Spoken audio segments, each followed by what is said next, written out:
Welcome to the practice of being seen. I'm your host, Rebecca Wong, relationship therapist and founder of Connectfulness. I believe that when you truly see yourself, you create a ripple effect that allows you to be the change you wish to see in the world. And that invites everyone around you to do the same. In these curated discussions, I invite you to make space to see yourself. But here's a little warning. The practice of being seen might lead to deeper intimacy, less fear, and more creative, bold action.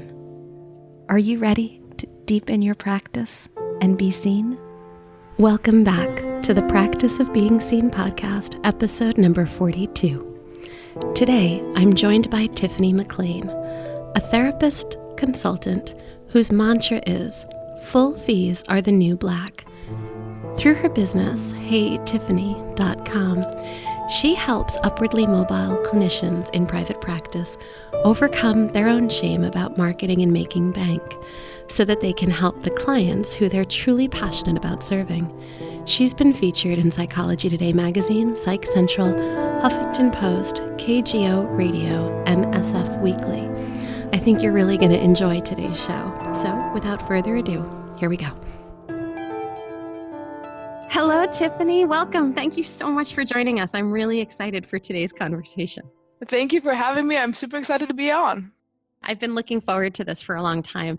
You know, I know that you do so much work with psychotherapists in private practice around the money mindset and kind of leaning into their own stuff. Absolutely. We have a lot of stuff around money for sure. I think all people do, but therapists, I think we are uniquely positioned to have stuff around money. So it's exciting to go in and everybody could use a little leading into their money stuff. Why do you think that we're uniquely positioned for that? A couple of reasons. That's an interesting question. First of all, we entered this field because we wanted to help people. We became therapists because we wanted to help people. A lot of us had our own stuff growing up, our own struggles, our own obstacles, our own difficult journeys that led us to this field in particular. So I think not only did we enter this field to help people, but also we come with our own all kinds of conflicts around what it means to ask for help, what it means to get help, what it means to not get help when we need it. And all of those things are so tied into money, relying on other people, advocating for ourselves. It all gets mixed up. And so money is a symbol of all of those internal conflicts. And so especially with therapists, even though we work on our internal conflicts and work with other people around that, we don't often incorporate money into those explorations. Because we're not taught how to have these conversations. I think one of the things that this brings up for me immediately in our conversation already, and I love that we're already here, is all of the uncomfortable conversations that we don't let ourselves even have with ourselves. Yeah. Right? Yeah. And we know as therapists that when we get into those places with our clients, that's where the magic happens. I'll just say that also makes me think we have supervisors and mentors and colleagues who help us do those explorations with ourselves around all kinds of topics, but not around money. No, we're not taught at all. I mean, well, there's a few things we don't have those conversations around. Money is a big one. Sex is another one. Yes, absolutely. Yes. So I find that these are conversations that therapists don't have enough of.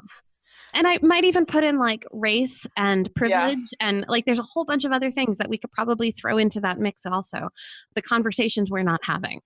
It's interesting. I think actually there has been, especially over the past decade, the past 5 to 8 years, a huge movement into talking about issues of race and privilege in our field, but money and sex, not so much. And when those things are brought up, it's interesting actually, my master's thesis was all about erotic transference and countertransference in the therapeutic setting. So clearly I go into the areas that we're uncomfortable talking about. I had no idea. I love that.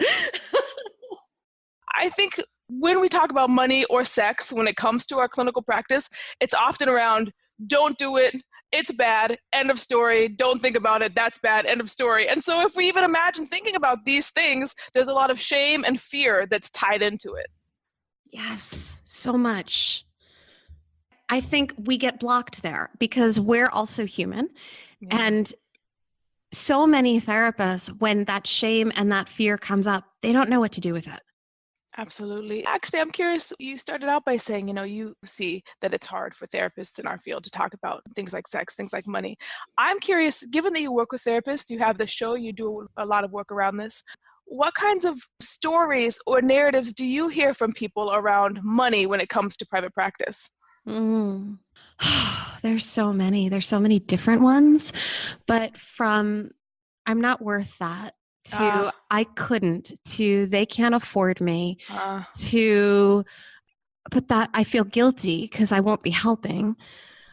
I mean, like the stories just they're exponential. And what the other side of them is these stories are coming up around conversations that usually start with how do we create more space so that you could take care of yourself? Yeah, That's usually the lead in. Yes. And then it goes to the money. Right. That's absolutely right. We're very good at talking about the self-care piece as long as it doesn't touch on to the money piece.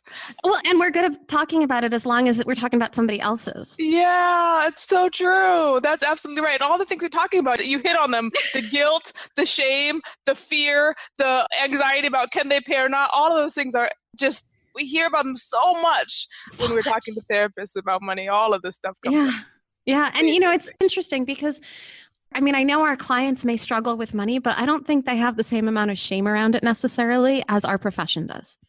I agree. And I'll also say this, it's hard to know actually because we're so afraid about money. We don't bring it into our clinical work. And so we don't actually know how our clients are thinking about or dealing with money in their own lives. And actually, when I work with therapists around this and they start looking at and really leaning into their money anxieties, money fears, projections, all of that, it actually starts coming up in the clinical space and they are shocked to hear how much it is actually playing a role in their clinical work and in their clients' lives, but they just didn't know because they were too afraid to go into it. Can you give us some examples? Yes, actually, I can give you an example from my own treatment with a therapist. We worked together for 2 years and I was in grad school when I started with him and I was so anxious around, I don't have enough money to pay. This was before I was doing my own money work. This is a part of why I went into this. So I felt asking for a sliding scale felt really bad to me, but I also needed the help. So I went in kind of this groveling way, this position of need, and he took me on and he said, I really just want to help. And the moment I met with him, I felt like, oh no, this doesn't feel like the best fit, but who am I to ask for more? As the client, this is what I deserve and I should be lucky to have anyone. So I had all these feelings around it, but these were not things that were talked about because they were cloaked under thank you so much, gratitude on my end, and on his end, I'm happy to do a great thing for a grad student, right? So there were all these underlying things that didn't come up. So over the course of the therapy, I often found myself, as I do, in a position of entertaining and being a good client and really being thoughtful, but in a way that was pleasing to him. Because again, the unconscious narrative for me was, this is the best I can get. I shouldn't be asking for more. Okay, wait, I'm going to slow you down for a minute and just pause you here because what I just heard was I'm going to be presentable and pleasing to him. Yes. Because absolutely. He's giving me a deal. And absolutely. He's doing something nice for me. So I have to present myself in a way that is acceptable. Absolutely, Rebecca, that is absolutely right. And I think that so many of our clients on a sliding scale have similar feelings, but we don't go into them because we're also conflicted around. I just had this conversation with someone that I was working with. And one of the things that we were talking about as this person is thinking about reorganizing their business structure and considering which clients they might offer sliding scales to, we were talking into this and saying like we have to give some consideration to A, how we do sliding scales, and B, into why we're doing them and how deep we go. I know that I've made my share of mistakes clinically, and retrospectively I've noticed that there are times where I've offered sliding scales where my work could have been a lot better had I held different boundaries and had deeper conversations around the whys behind that. So one of the things I discovered when I started working with therapists specifically around this, something I was surprised to discover and later found it in a book, was that therapists who take people at sliding scales often feel confident, they feel good about that work, it feels safer. And when they actually start charging clients fees that are in line with the reality of their financial situation, the therapist is intimidated, insecure, wondering if they're doing good enough work for this $200 client. So embedded in that is a very interesting narrative about what it means to work with people who are impoverished or can't afford us and feeling good around that. And then the fears about what it means to work with someone who can pay full fee. That makes me think, what are we playing out with those low fee clients in having that attitude of bringing those attitudes to them in our work? Goodness, there's so much richness in there. Yes. And here's another thing that I hear a lot, as therapists are considering sliding scales. I have heard some say, well, I do it on an income basis, right? So if their income is this is what their fee is, or they have to prove their income to me. And I know when I have done sliding scales in the past, I did it differently because for me, bringing in income also brings other power dynamics and shame conversations. Yeah. So when I did it, what I did was I looked at what I was comfortable sliding to, and I would present that to my clients and say, this is my range between here and here. And pick a rate that feels sustainable for you and let me know what that rate is. And then we'll contract that. Mm-hmm.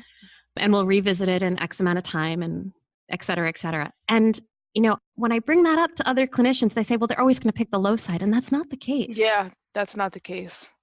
That's not true. There's something around, I'm thinking about even the idea of, it's so complicated. I have people on a sliding scale who I've worked with for years and years, but I don't take any new people on at a sliding scale. And I do not plan to take people on at a sliding scale anymore moving forward, because there's so much we play out around money, our own projections, our own fears around money. So even if we think about that idea of, I look at their income, I have them bring in their income statements and we determine it based on that. In my mind, I'm thinking, well, what are the percentage that a therapist determines a client should set aside for therapy? Like, it's so complicated that I don't even know how to begin thinking about a factual based, concrete based scale out of which to determine whether you're going to offer a sliding scale or how much or what to slide to.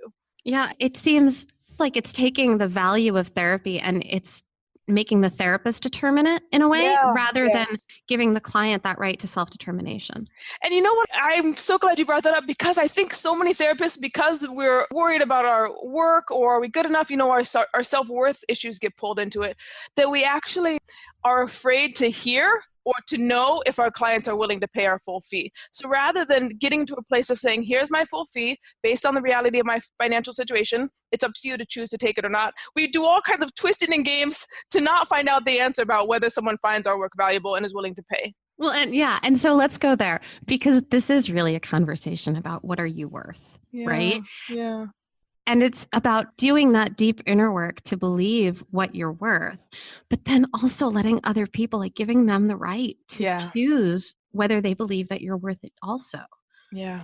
I want to switch just a little bit from what are you worth, because there's so much tied into our personal beings, and what is the kind of separating out our professional selves, the service we're offering, from who we are as human beings. So our because this is so much about worthiness. Yeah, absolutely. They're not paying for our worth as humans. They're paying for a value that we're offering them. They're coming in for help. They're coming in for a service. They're paying for us to help them with that service, not for humanity at a fundamental core level. And yet that humanity is also in the room. Absolutely. Right? Yeah. And if we're not taking care of ourselves and making space for ourselves and attending to our own needs and like the basics of our own lives, we're not able to show up in that service way. I agree. I actually think being able to lean into your money stuff, really take a hard look at your financial situation, be in financial integrity, helps you show up in the room professionally as a clinician so much more fully than if you're avoiding and afraid to actually lean into all of this stuff. It's kind of like being hydrated. Yeah. Yeah. Like if I step into a session and I'm dehydrated and I haven't been taking care of myself, I'm not going to be as present with my clients as I will be if I've had a glass of water. Yeah. Right? It's that simple. Yeah. And a good night's sleep. It's like, these are the basics. That's right. It seems so simple. And yet, like you were talking about at the beginning, we struggle so much with this. So in one way, it's so simple. It seems so simple intellectually. And then on a visceral level, it's so complicated and so rife. So you have this program that you've just launched. Yes. It's called Lean In, Make Bank. Uh-huh. Tell us a little bit about it. What's going on in there? I'm so excited about it. I did a beta program in June, and I took 7 people through the program then. I was so moved. So in June, I created the program hand in hand with the therapist. So I had phone calls with them, tried to understand what exactly their needs were. Like a lot of us, started out by doing marketing consultation for therapists, and I still really love that work.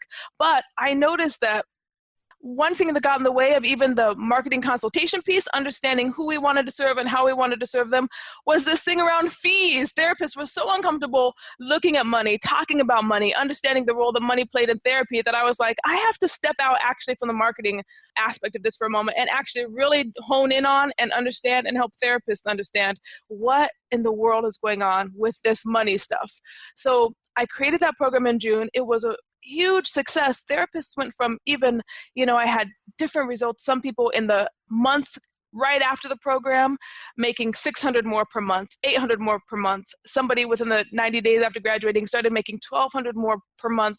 And this is with the practices that they already have, even before they go out and start marketing or understanding how to market their practice. So this is not changing. Like, it's not adding new services. It's not adding new services. Anything. Mm-hmm. It's working with the same people that you've been working with, doing the same work that you've been doing. Yes, absolutely. And, it's interesting that I'll have my students come and talk about the program because they do a better job talking about it than I do. I'm going to do my best. I use the idea of raising your fees or making more money with a practice you already have, setting more clear policies. I use that as a way to market the program. So people are like, oh, I want to make 600 more in my practice. But it's actually so much deeper, so much more looking at the mindset around it, looking at the way you're treating the people in your life, the way you're treating the projections you're having about what it means to be wealthy, what it means to be poor, looking at your family of origin stories and understanding how that's actually coming into your clinical work. So it's a fully integrated program that's really dealing with the nuances of money and how you may be playing out your money problems, conflicts, expletive here with the clients who are sitting across from you. And I want to actually put a stop to that. So we're not playing out our money stuff with the people we're there to serve. That. And so can you give us a little peek? Like, what kind of stuff is coming up? What conversations are you hearing? Yeah, so the first module actually of the program is all about your community. So I don't even start with money stuff or our clients right away. I actually start with the therapist community itself. And I love the name of your podcast, The Practice of Being Seen, because one of the things therapists really struggle with is being seen at all. We like to be in our offices, one-on-one. So to put ourselves out there as... And not showing up, like in some ways we're the blank slate, right? Absolutely. Yes. I have a psychoanalytic background. So for me, especially, I'm, more flexible these days, but it really was like blank slate to the max when I'm sitting across from my client. Clearly that's changed. But I understand that fear of actually being out there and being seen. So if we combine therapists already being anxious about putting themselves out there and facing, rejection or what are people going to think about me, and then we add money issues to that, it's just exponential fear and shame for therapists. So the first thing I want my therapist to start with is intentionally creating a community of therapists around you who support your growth and challenge you to actually go towards your goals, as opposed to reinforcing the shaming narratives that we have as part of our professional culture. Oh, bam. I love that. So I remember years and many years ago when I was moving my practice from an insurance model into a private pay model. I remember the conversations that I was having with local colleagues versus the conversations that I was having with new mentors and other people that I was meeting. And the possibility that was either blocked in one community and the permission that was given in another. Yeah, that is right on. It is so interesting. A lot of therapists, if they put themselves out there around money or say, here's my financial goal, of course it's tied into your self-care goal. But if they put that out and they get a response from someone else that is shaming or envious or in some way attacking, that therapist automatically registers, oh, I was wrong, or I shouldn't have said that, as opposed to maybe these are not the people I should be going to with these types of goals and dreams and self-work. Yes. It's interesting. It makes me think, I wonder too, if there's a generational thing. Part of what I'm doing with... I don't think it's generational. It's everyone, right? It's everyone. And one thing that I started to find was the very people who were shaming me, once they saw it working for me, started doing it. Yes. Okay. So I'm glad you brought that up. Another piece of this program is it's easy for us to say, oh, that person is a terrible person for shaming me. I actually encourage my therapist to cultivate a kind curiosity around the people who are maybe giving you a painful response or an attacking response, rather than saying, well, forget them, actually understanding that they're coming from a place of fear themselves. Yeah. And if you go first, you're actually carving a place for other people to follow in your footsteps. Yeah. It's hard to be one of the first ones, though. Yeah, it is hard. Rebecca, it is hard. And I say that's our responsibility. Like, if we have the capacity to grow and have access to a program or resources that help us grow, it's our responsibility to be bold enough and brave enough to go first. And I say this as women of color, we have a lot of first, and it behooves us to just step into it because we're actually making a difference. For many people, there's a ripple effect. Absolutely. Way bigger than us. Yeah. So let's keep diving here, because I know one of the other things that you talk a lot about is upward mobility. Yeah. And I feel like this brave, bold conversation is leaning right into that. Absolutely. What do you mean by upward mobility? I work, so both in my private practice, the clients I see, but also all of my therapists, actually everything I do is thinking about what it means to be upwardly mobile in the world. And what that means is I'm talking to people who are maybe first generation college goers. Maybe they're the first in their families to actually have their own business where they're making or on the path to making 6 or more figures.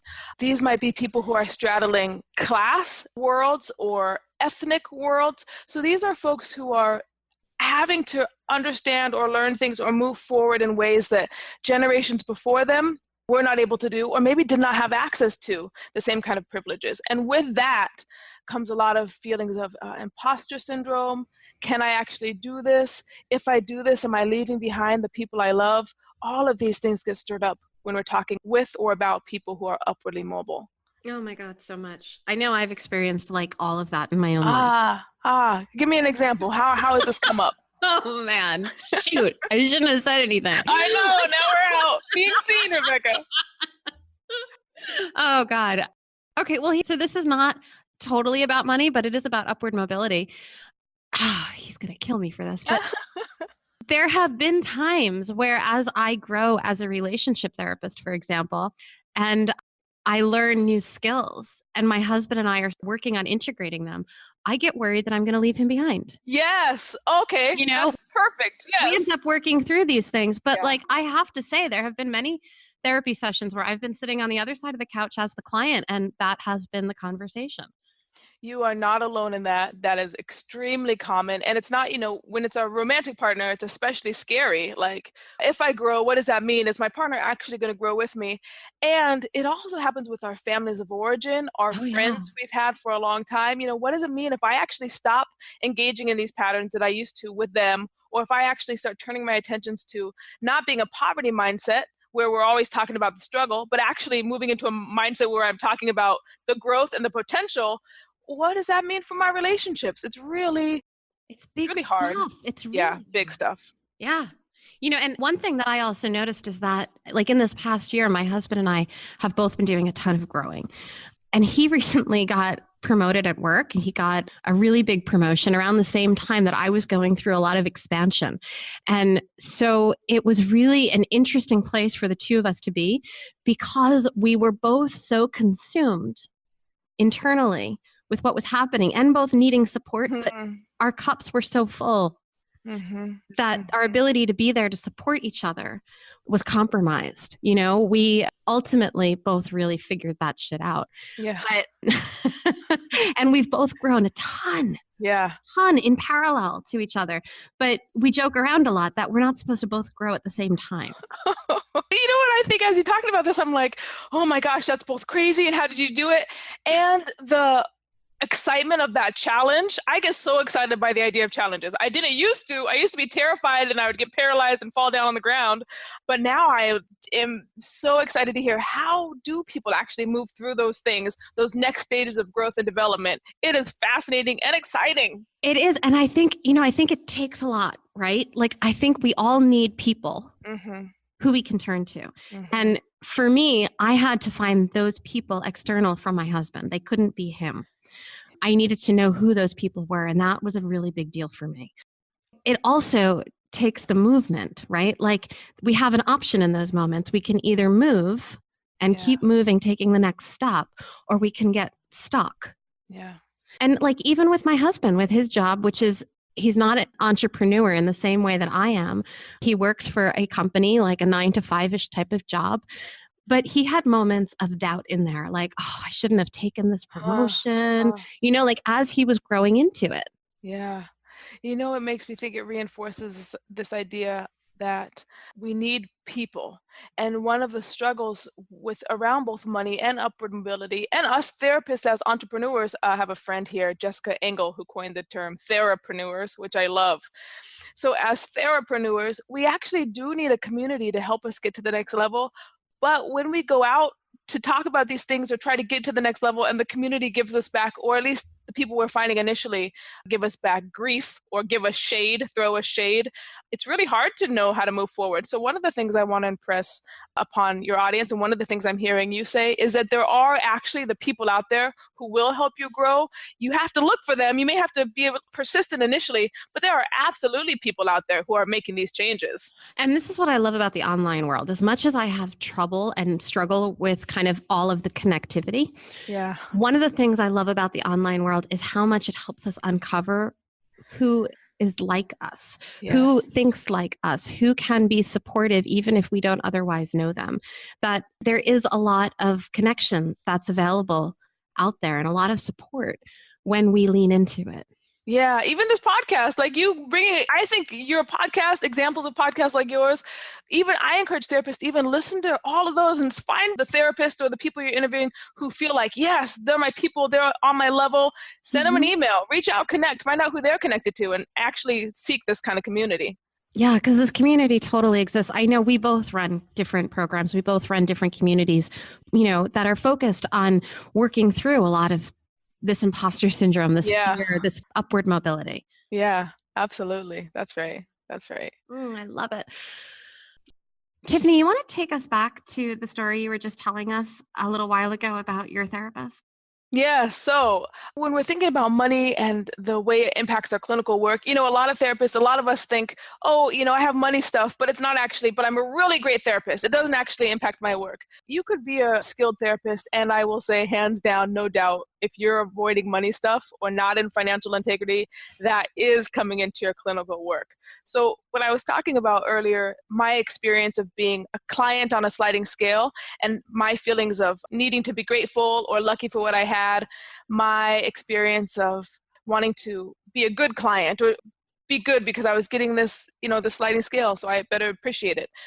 Interesting thing happened where I had access through my partner's job, health insurance. And it was a new thing for me. I often have not had health insurance. And so suddenly I was able to use my out-of-network coverage to cover a large portion of the fee so that I could pay this therapist his full fee. And I have to tell you, Rebecca, that had a huge impact on what happened in the treatment. I suddenly felt bolder. I didn't feel the need to be as pleasing. I felt like, I'm here to get help with these particular things. Let me bring my whole self in. When you started paying more. When I started paying more, and that includes my aggression, which I link to my power. What does it mean to own one's space in the world? What does it mean to be direct in ways that aren't always pleasing or ladylike?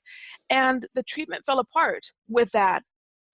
There's two sides of every therapy situation, of course, but I think me actually bringing my full self, not being as pleasing, he had a hard time with that, actually. And so that really illustrates a power differential there. Absolutely. That when there was that sliding scale, there was power over. Yeah. And when you removed that power dynamic, when you started paying the full fee, therapeutically, things shifted.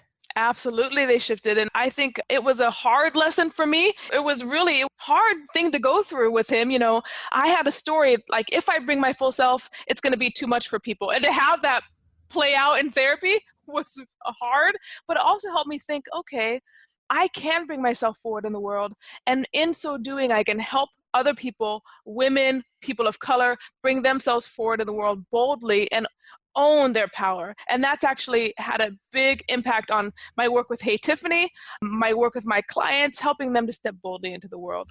Because this is you. You step boldly. You own your power. Yes. You are there. And I think I really appreciate you bringing up this I had a fear that I was too much stuff, because I think so many of us have these kinds of fears. And I remember when we talked many episodes back to Annie Schuessler, she was talking about honing in on that stuff, using it as it's your superpower, right? So Yeah. how do you make your too muchness for one person into your power in another place? I love Annie. I love what she does. And I love that superpower idea. And it also is that shift from, you're too much, keep it down, keep quiet, to using that to step out into the world and actually make a huge impact. Yeah, because it's ginormous. It's about taking responsibility and like being you. Yeah. Just showing up as you, whatever that means, getting past the guilt and the shame of it all. And it also makes me think, so there's one thing that comes up around when we think about shame, especially around charging fees. One of the things that comes up is this idea of, what if somebody doesn't want to pay my full fee? We have those fears all the time. What if someone leaves, or what if nobody comes? In that might be a message about what we're offering. If nobody's paying for our full fee, maybe we have some things to learn. And so I think also part of being bold is also being boldly open to real feedback about our growth areas, and being willing to actually take a hard look and to elicit clear feedback about ways in which we can grow and change, and ways in which we might actually be getting in our own way or impeding the growth of the people we're actually there to serve. I love that. One of the best pieces of business advice I ever got in regards to setting fees was that the fees should be whatever people are willing to pay. Right? So like if I put my fee at like $500 a session and nobody's willing to book it, that's right. It's not right. Or I'll say two things. Either it's not right. This is really, I have to think about this. Either it's not right, or you better bust your behind to understand what person or what market would pay that $500, how and who you need to be and how you need to show up, and what kind of value you need to provide in order to earn that $500. Totally. I mean, you have to get really, really clear on your message. Yeah, so like Esther Perel, who I love, she's doing all of this stuff around sex and relationships. She infidelity, has Yes, infidelity. I just got her book, The State of Affairs, which is great. I'm about 6 chapters in. Are you in? Oh, it's fantastic, right? Oh my gosh, I love it. I've been waiting for this book to come out. Oh my God. I opened it up like the day it dropped. I was so excited. So let's say someone like her, she is an example. I don't know what she actually charges for her sessions, but I bet she could get easily people who would pay her $500. Oh no, she charged more than that, but she doesn't offer sessions anymore. Holy smokes. Okay, all right. Well, we were talking about someone like Esther. I think when you niche yourself in really well, like Esther Perel has done, it opens up a whole new world for you in regards to what the possibilities are. That's right. And not every therapist by any means wants to do that thing or go that way. There is something around being clear about how much money you need or want to have the lifestyle you need in order to do your best work. And that might require learning new things or leveling up in certain ways or learning new skills. It is easier to find people who can pay you $30 per session than it is to find people who can pay you $200 per session. It requires a different skill set. I also think, though, when we're talking about money, can we also talk about energy? Ooh, let's get into that. Okay, because I think there's an energetic exchange that's happening underneath money exchanges. And when people are giving us $30 a session versus when they're giving us $200 a session, and the energy that we're putting into the work, right? Like there's something that comes forth from that. And I personally have found that the deeper I have slid for clients, the more energy they have asked of me in different ways. Whereas, and the more of them I've needed to see at the same time. So the energy output for me has been different than when I'm seeing a smaller number of clients at a higher rate. My energy is different and I'm able to be more present with them in a different capacity. I absolutely, what you're making me think about is, I'll hear from therapists who come from an agency job, they go into private practice, but then their fees are low, so they have to see so many people to be able to keep up. I've heard of therapists seeing, over 30 people a week in their practices. And I'm thinking, oh man, recreating this system of trauma for the people who have access to, people who can't afford high fees. If they're coming to you in private practice and then you're seeing 30 or 40 people, they're actually getting the same kind of treatment that they might get at an agency job. It's better than nothing, but how much better would it be if actually therapists who set fees high enough that they could maybe see 10 or 15 or even 20 hours a week, but they could, if they wanted, take some sliding scale feed people, they could actually give that person so much more of this energy you're talking about, so much more of their time, and give that person a different kind of experience about what it means to explore their own mind, their own relationships, their own experience. Totally. And that same therapist who's now seeing less clients per week has more energy to put into giving back in other ways. Absolutely. I had a supervisor. Give talks, they can write more. Like there's other ways. They can do a podcast. That's right. I had a supervisor who said to me, you don't have to give back in your private practice. There are other ways to give back. And that was the first time, and now I say that to people. It was the first time I was like, oh yeah. He said, your business is not necessarily the way you are meant to give back. And in fact, no other profession requires you to give back via your basic stream of income. Yes. Yes. People listen to that. That's important right there. There are so many ways to have a giving heart and to show up in the world and be of service. And it doesn't have to be sacrificing your livelihood. Livelihood. That's exactly right. You don't have to sacrifice your livelihood. And I might even say that it is problematic when you use your livelihood as a way to give back. So a lot of conversation around this in healing communities also. I know Andrew Harvey, I think his name is, he's a spiritual teacher, and he talks a lot about how healers in general, outside of therapists, have trouble with money for similar reasons. Mm-hmm. Right? Yeah. There's this mix-up, this spiritual mix-up between livelihood and money and energy. Yeah, I have seen that all over the place, and I think that's right on. And I think it's because we can't all be like Mother Teresa and the Dalai Lama, even though we might aspire to be. Yeah. It takes a certain kind of up-leveling or evolution to be that. In truth, I don't know the reality of Mother Teresa or the Dalai Lama situation, but I imagine, like you're saying, they're not living in San Francisco or New York City with a $3,000 rent. Talk about support, right? Yeah, like their situations are taken care of in different ways. Absolutely. And there's certainly a community of people around them who believe in them and support them and take care of them. Yes. There's things that they don't have to worry about. Yeah, that's right. Yeah. They have difficult. I think it's when we start comparing, or I don't have it as bad as that person, or I see that person giving back, I should too. That's when it becomes problematic, when we start comparing our specific individual situations to the people around us. Oh, yes. Okay. So there's two more things I want to hit on before we wrap up today. One of them is around this comparison stuff, because, one of the things that irks me more than anything else is when people start sharing their money goals in places or talking about how much they're earning, because I feel like that's such a personal thing. And as much as I want to be proud of you and for you, sometimes it feels like it's coming across in a way that's making other people feel like they're not enough. It's interesting. So this is something, they're going to give away a little secret. This is actually part of my program where therapists have to go post their income goal. And part of the reason for that is so that they actually were so ashamed of it and so afraid that of what kind of response or what kind of reaction we're going to get, that part of what that lesson is learning how to put it out there, come what may, no matter what kind of reaction you get, survive it, and then realize it actually has nothing to do with the people around you. But to get over that hump of sharing or being open about that, that's the hope of that exercise. It's so funny that it's bringing up this feeling within me.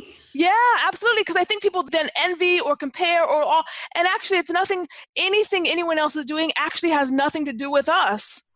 It's about them. Well, and that's the thing is when I've seen the posts, I've just noticed within me, like I haven't really engaged in them, but I've noticed and checked into myself whenever I've seen these types of posts, whenever I see them, and going back years, I'm always kind of like, why do I need that? Like it's just and so maybe that's just it. I just don't check in so much with them, but I notice them and I don't know.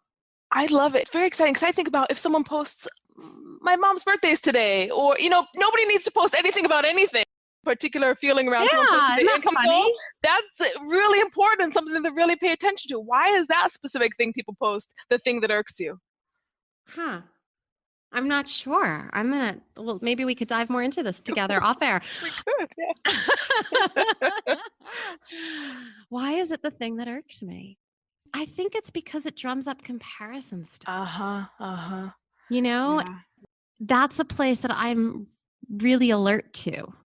And it's not a place I really let myself dive into very often because it doesn't serve me well.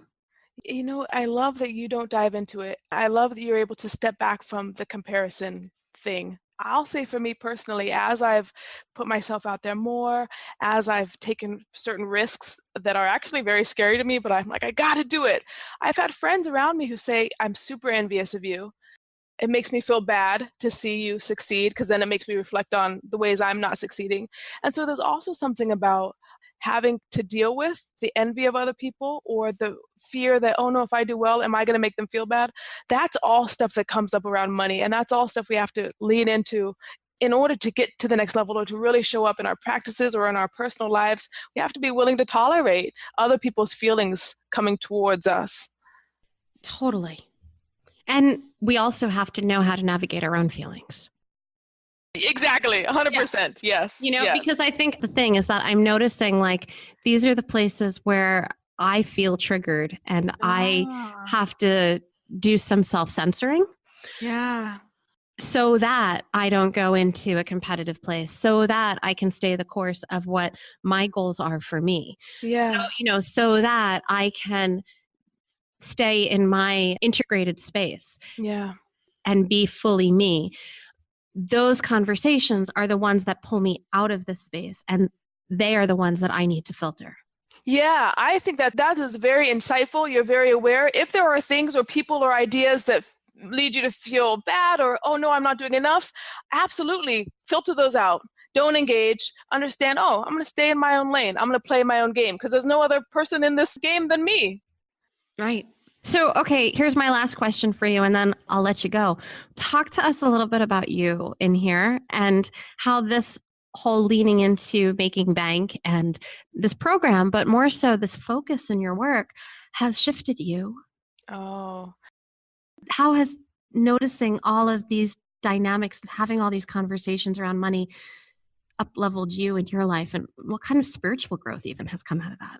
That is a great question. I'll say, of course, this is something I'm interested in because it's been a struggle of mine, right? So, in these conversations, in these explorations, I'm also continually working on and trying to understand these things for myself. For me personally, my dad grew up, I found out when I was about, I think I was 18 or 19, and we were watching 2020 back in the day. And they said, oh, and here in the worst projects in America. And my dad said, oh, that's my neighborhood. That's where I grew up. And I was shocked. What? Because these were not things that he had talked to us about. He kind of told funny stories about his upbringing. He didn't tell me about growing up in the worst projects in America where there's poverty and violence, all of this shaping his experience as a Black man in America. And then I have this mom who grew up, she moved to a farm when she was 10, a one-room schoolhouse, super conservative, super religious.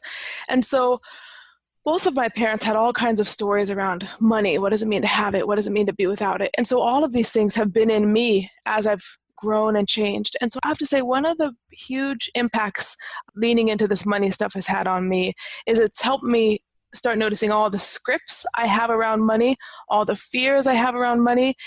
Money is it's a concrete thing to look at, but it's really not about the money at all. It's actually about all these things that you and I have been talking about: projections, anxiety, envy, worth. Am I enough? Am I not enough? And so I use the concrete number because that's something clear to look at. But what it's actually a measure of for me personally is my own growth around who I am as a person. What does it mean to move up? Who am I leaving behind? Am I leaving people behind by growing up? And also, what can I do personally for people like my dad, people like my mom? What can I do to shift?